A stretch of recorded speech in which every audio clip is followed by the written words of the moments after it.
Ladies and gentlemen, you are being fooled by these six. Watch what's the next motion. Watch the motion. Listen carefully. You all have been sandbagged. I make a motion to terminate the employment of Mr. Deion Jackson, the superintendent of the Berkeley County School District, effective immediately.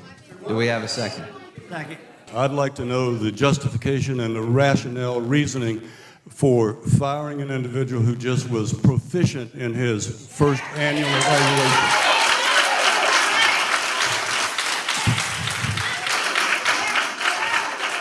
What's the reason, Mr. Chairman? You made the motion. What's the reason? Why are we terminating his employment? Mr. Barrow, I'm not going to discuss personnel matters in open session. All in favor, please respond by saying aye. Aye. Any opposed? Nay. Nay. The motion carries 6-3.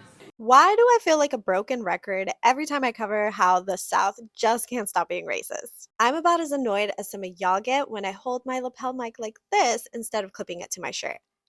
That was video of the chaos that completely erupted after the South Carolina School Board voted to fire its school district superintendent, its first Black superintendent at that, and replaced him immediately with someone else. And they banned critical race theory from being taught in schools as well. So here's the deal. The thing that makes this so problematic, I mean, the obvious racism aside, is that the move was completely calculated.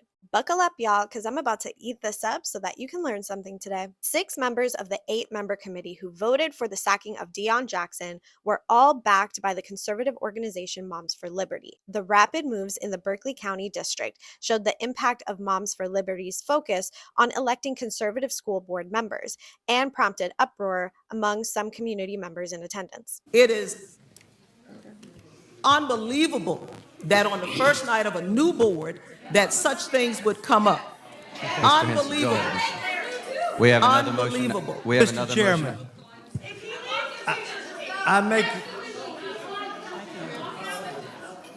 I make a motion to Wait, name one Anthony second. Dixon.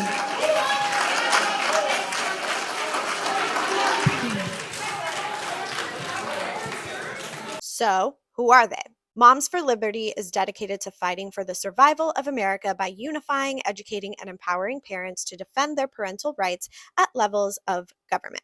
It's basically a far-right group that lobbies for racist, conservative values in schools around the country. These aren't newbies who just woke up one day and decided to run for school board. These are engaged citizens who are watching what has been happening in the Berkeley County School District and didn't like it.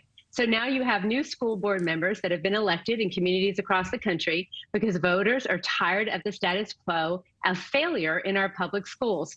Change, sir, is long overdue. Ay, Dios mío, she is unpleasant. Imagine having that level of dangerous confidence that whatever or whoever you don't like or makes you uncomfortable, you can just discard. It's almost like there's 500 years of history behind that. Anyway, even though this group was only recently created, they have had a large and immediate impact across the states, but in particular the South. No surprise there. The South Carolina School Board is just their most recent win. Moms for Liberty said it has endorsed more than 500 school board candidates across the country this year, 49% of whom have won. The organization's candidates were highly successful in Florida, but they had mixed results in Arkansas, California, Michigan, and other states. And some of you might think that this is a new wave of conservatives grasping control of their racist ideologies, but this is where I take you to my little history escuelita, amigos. Their tactics are actually borrowed from the Daughters of the Confederacy, and they are exactly what they sound like. Racist as hell.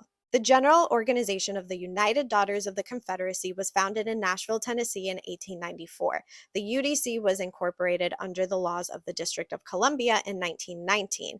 As stated in the Articles of Incorporation, the objects of the society are historical, benevolent, educational, memorial, and patriotic. So all of those Confederate statues that everyone has been attempting to remove recently, that is the legacy of this group.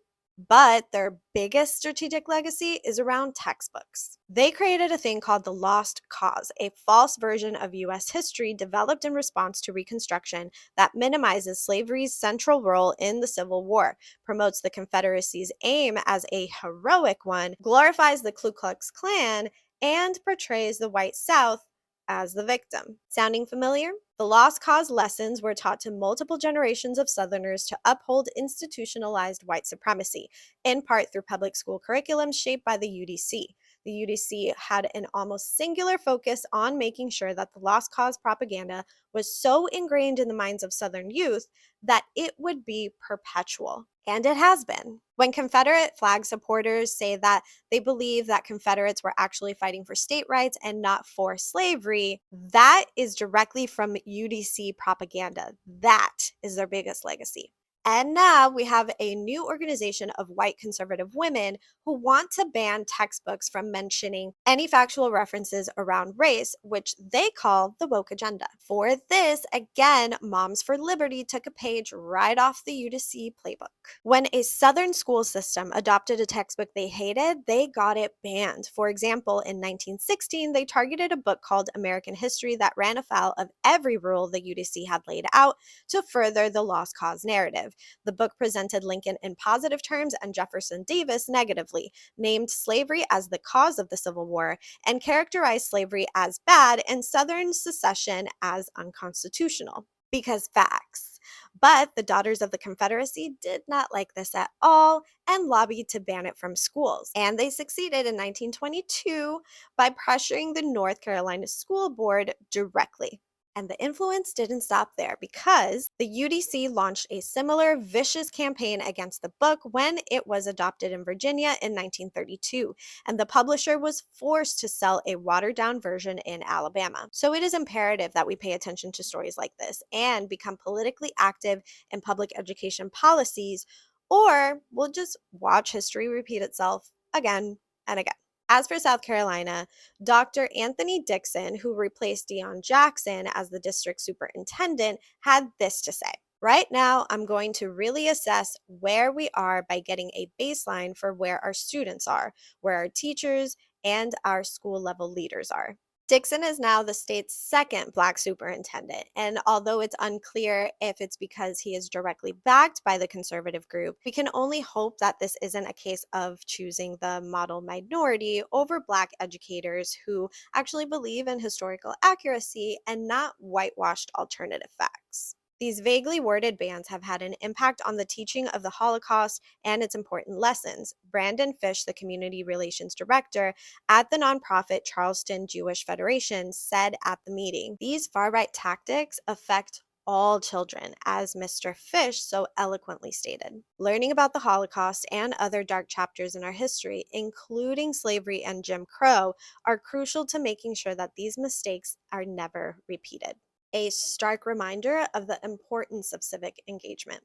You can find me on Instagram and TikTok. I'm Constanza Eliana for Rebel HQ.